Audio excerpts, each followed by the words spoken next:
I do a lot of plants, and I just added this year a couple ornamental ones because I do vegetables quite a bit.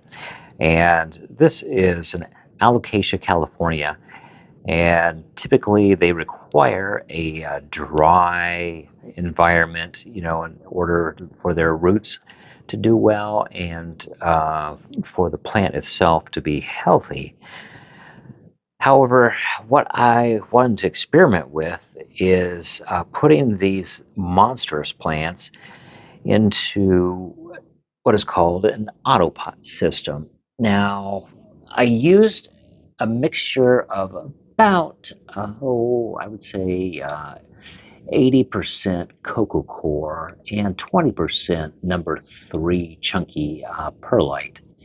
Now, that would tend to be a little bit moisture retentive, and so the valve that is used with these particular pots is one that will help to mitigate, having the mixture overly wet. I am feeding that through that tiny tube that goes over to that slightly elevated 12-gallon reservoir that's on the right hand side.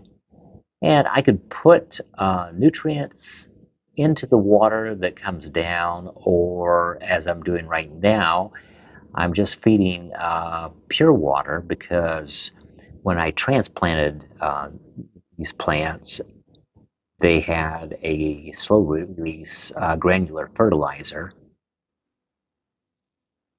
The 6-gallon pots sit in the tray base that you see here.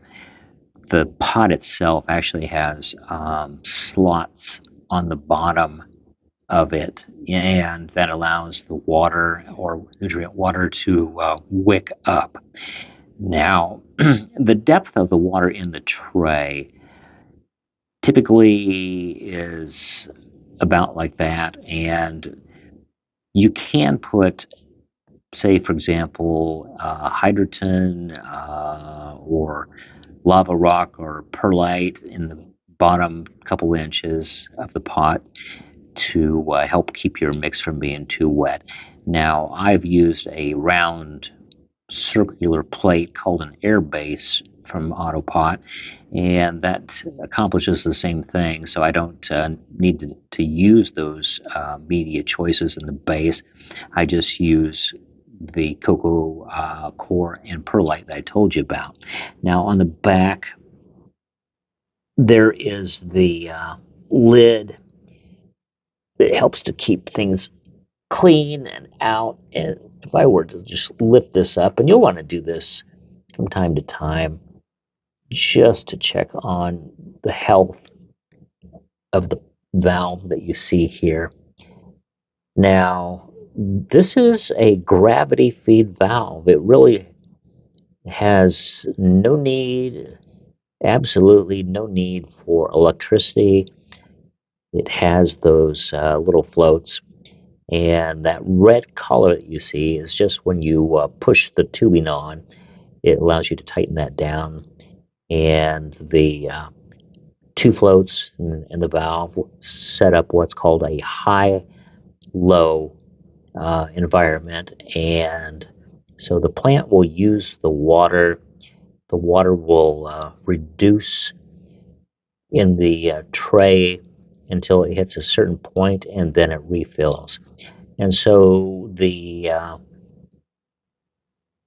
difference between this and a typical float valve would be a typical, like a Carrick float valve, would have a constant water supply, but this permits the plant to use water or nutrient water as it needs it, and you don't have to worry about the watering of the plant or just having the plant just sit in stagnant water.